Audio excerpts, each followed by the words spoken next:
Tu es mon inspiration, Ebert. What you're watching is an amusing conversation on a party line from the hit 1959 Doris Day Rock Hudson comedy Pillow Talk. But don't be alarmed, those black bands that you see at the top and bottom of your screen are not some kind of annoying mistake, but a simple solution to presenting widescreen movies on television the way they were intended to be seen in a theater. If I could get a call through once in a while, my life wouldn't be so drab.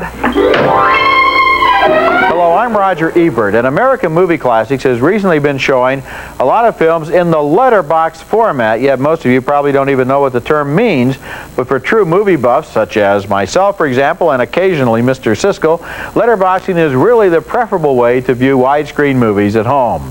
What I'd like to do now is look at that party line scene from Pillow Talk again, but this time the way you're used to seeing it at home, and notice the difference.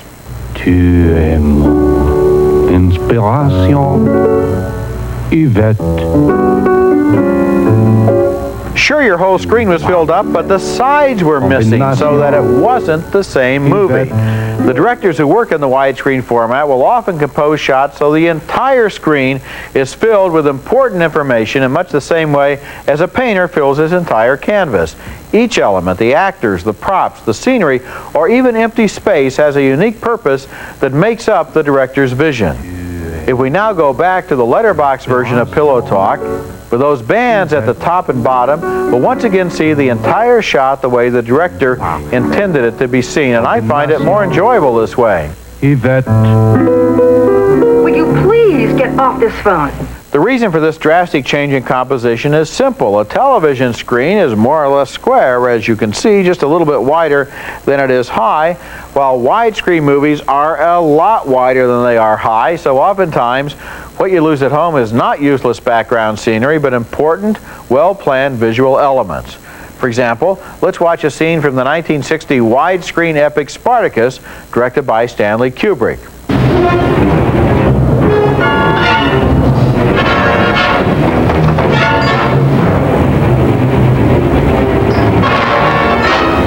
Now, this intense fight to the death between Kirk Douglas and Woody Stroud is not simply an action sequence.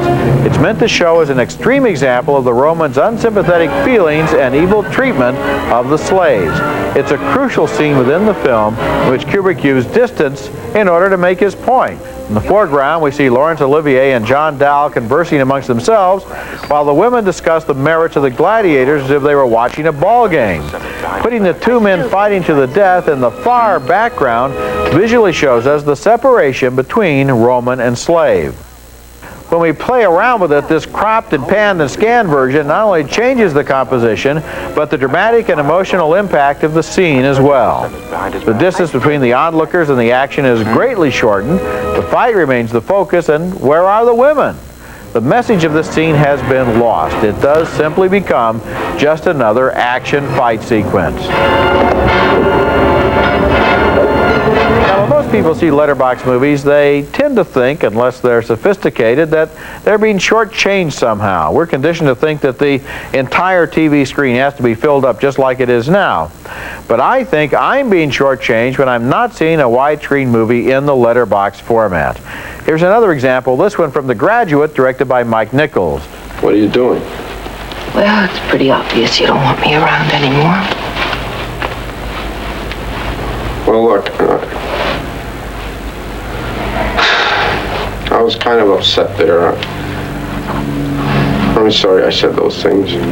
Here is one of the most famous scenes in movie history. Dustin Hoffman, who plays Benjamin, having his doubts about the advances made by Mrs. Robinson, the much older wife of his father's best friend. Now, if you're like me and you've seen this film in a theater or on a widescreen video format, then you must have noticed that a vital element is missing from this scene as it's cropped. And of course, that element is Mrs. Robinson's nylon-clad leg in the foreground, a shot so famous they even used it for all the posters and publicity for the film. Unfortunately, we don't see this memorable moment when it's not letterboxed. We only see the fumbling Hoffman with his proverbial 1 foot out the door. I was kind of upset there. I'm sorry I said those things. Okay, so we've seen how important composition is and how much is lost on your TV when widescreen movies are cropped. But what about something as simple as a conversation? Let's take a look at a series of conversations featuring the legendary Spencer Tracy. Yes. Here we see him talking with a mystery actor. We're having a very nice little talk. Well, I haven't got into that yet. It's a little too soon to evaluate. But I think we're thinking along the right lines.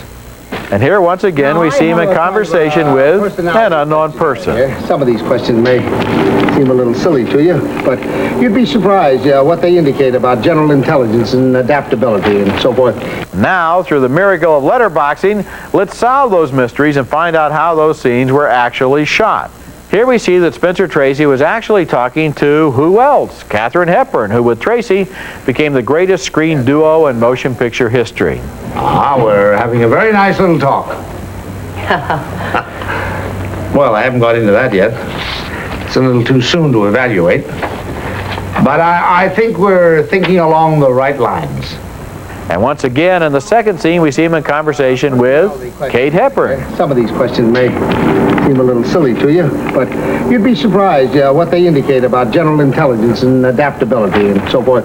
And they may also be a bit of a tease for your memory. Oh, a tease, huh? Director Walter Lang knew what he was doing and simply wanted us to see both actors on the screen at the same time, and yet we don't when the film is pulled up full or cropped. And just to show you another extreme example, look at this embarrassing scene where Hepburn's co-worker thinks she's going out for the evening with Tracy, when in fact they are actually at each other's throats at this point in the film. Just look at Tracy's classic expression. You going away for the weekend? No, just home. Oh. Well, I was going to wish you better weather, but if you're just going home, there's really no reason to do so, is there? Those are the kinds of moments we lose when a widescreen film is not seen in the letterbox format. Well, I was going to wish you better weather, but if you're just going home, there's really no reason to do so, is there? Now, just as bad as those are the cases when the director will put some distance between two actors in a conversation, and then if they crop the sides on television, the movie seems to shoot right down the middle, ending up with a shot that looks something like this. And I must confess, the house is beginning to seem pretty vacant, empty. I can imagine. I'm sure Jean Negulesco, director of How to Marry a Millionaire, did not intend for us to see a couple of noses in that very prominent lamp. Good, you know. By the way, Oh, I know. that's William Powell and Lauren Bacall. Couple of years So ago. there you have it. The comparison is clear and the choice is yours. Until recently, almost all the movies you saw on TV or home video were panned and scanned, which meant that when the film was transferred to videotape, the camera panned from one end of the frame to the other, scanning all the information you would normally see in one widescreen shot in the letterbox version. But now letterboxing, I think, is really catching on, especially among movie buffs, and at last you do have a choice. It's sort of the underdog letterboxing taking on the old, established, and entrenched, but fatally flawed format.